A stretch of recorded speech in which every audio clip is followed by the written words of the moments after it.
Good morning. Last week, we spent time introducing through vocabulary the Pythagorean Theorem, and you were just exposed to the theorem and what it's used for. And then we also talked a little bit about real numbers and irrational numbers, and just because we've been doing some work with square roots and what that means. This week, we're going to take a little bit of time today to practice the Pythagorean Theorem and go over the notes and make sure we know the steps in finding missing sides. And then on Wednesday, we're going to apply this property to some story problems. So to start with, this PDF, you might want to print this out and add it to your notes.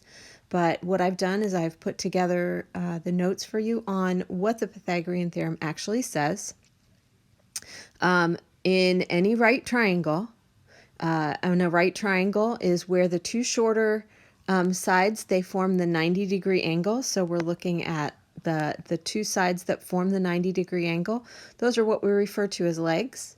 And then the longest side is what we refer to as the hypotenuse.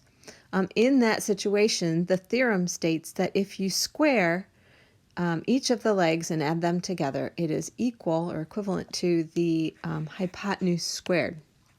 And where that comes from, and I intend to show you guys this in a Zoom session, basically the idea is that if you were to take this area of the square that's built off of leg 1 and add it to the area of the square that's built off of leg 2, it would fit perfectly into a square that is built off of the hypotenuse. And that's actually the meaning behind the Pythagorean Theorem, or a proof of the Pythagorean Theorem.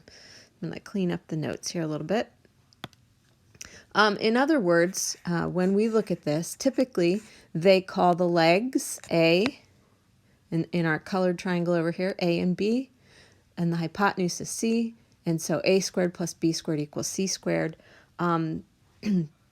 This is a theorem that everyone knows. I would say most people would even remember this from long, long ago. So there's an example here of how it works to find a missing hypotenuse.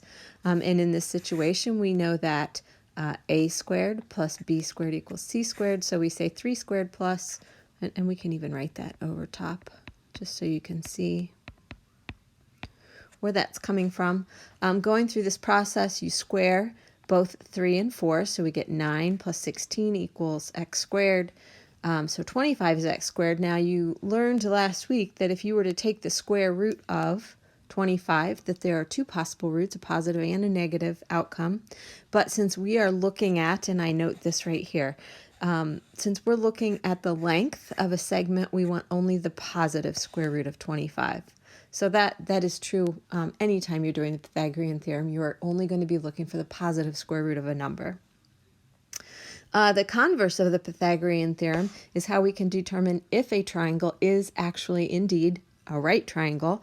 And it simply means that you take the 3 side lengths and you have to decide which of the 3 side lengths that you're given are A and B. They will always be the 2 shorter lengths.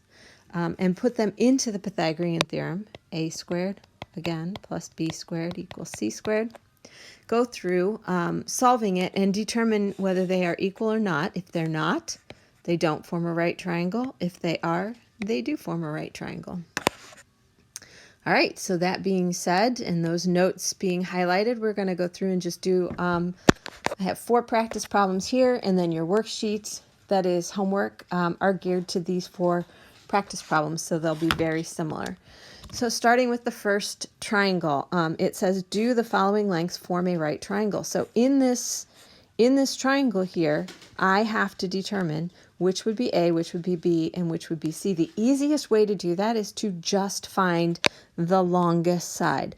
The longest side, or the longest, or the largest number, is always going to be C. The hypotenuse is always the biggest value. So in this case, it doesn't matter. We can call this A, we can call this B, or vice versa. It doesn't matter which is A. It doesn't matter which is B. All that matters is that we know for a fact which is C. So now we check. And we want to do 5 squared plus 12 squared. And we're going to determine, put a little question mark up there, if that is equivalent to 13 squared. So this is 25 plus 144. We're trying to decide if this is equal to 169. And they are indeed equivalent, so we would say, yes, that is a right triangle.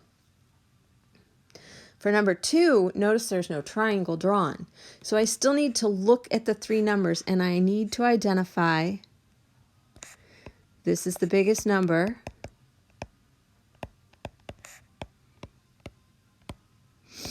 That's going to be C.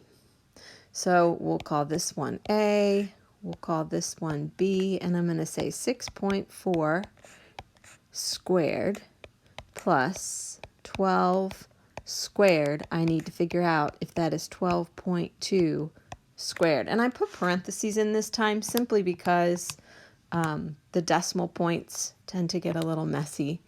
So this is 40.96 plus 144. And over here, it's 148.84. Oh, and again, we're trying to decide. So 40.96 plus 144 is 184.96. That is not equivalent to 148.84. So it is a no. It is not a right triangle. So that's all it takes to use that converse. This is the converse of the Pythagorean theorem. You just take the 3 numbers given. The longest or the biggest number is the value for C, and then you plug it into the theorem and see if it works. All right, so now the next 2 problems ask you to find the missing length. Again, A squared plus B squared equals C squared. Anytime it asks you to write an equation, this is the equation they're looking for you to write, is to be applying this theorem and then solving. So when I look at number 3, since my right angle is right here, then I know that these 2 numbers, the 6 and the 3, and it doesn't matter which I label as which, those 2 I know. I'm trying to find C. So I'm going to say that 6 squared plus 3 squared equals C squared. That's my equation. Now I'm going to solve. So this is something you should always be writing down when you're using the Pythagorean theorem. And then you can go through the solving process. So I get 45 equals C squared. So C equals the square root of 45. Now 45, this is not a perfect square. So if I were to punch this into my calculator, I'm going to get a decimal. It does say round to the nearest tenth. So I'm going to say C is approximately 6.7.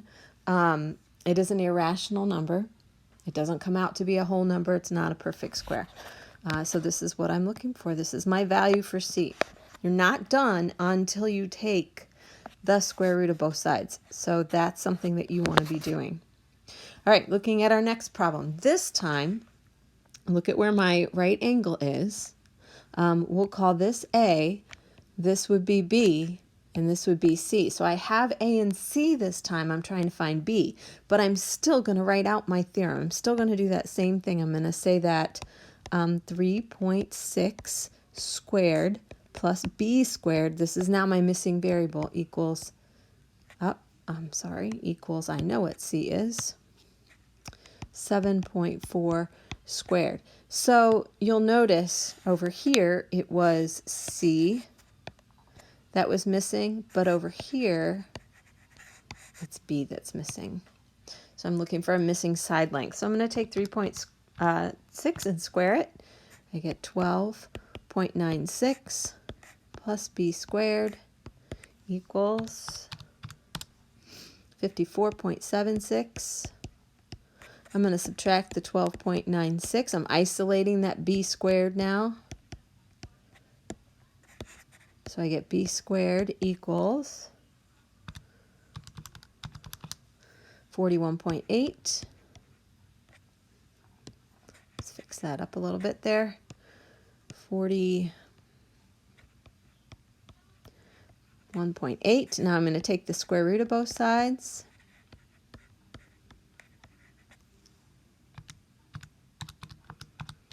And I get approximately 6.5. And that kind of makes sense. It's really close to the other answer, but if you think about it, this 41.8 is pretty close to 45, so those two values aren't going to be too far apart. But that's the process. This is the process that we want to see, the work that we want to see as you go through and find these values. On your homework, you absolutely need to do the step where you write out the equation, and then I would like to see the solving when you get to the answer. Up here, I'd like to see it written out so that you clearly are showing me that you're testing the theorem. All right, until next time, have a good day.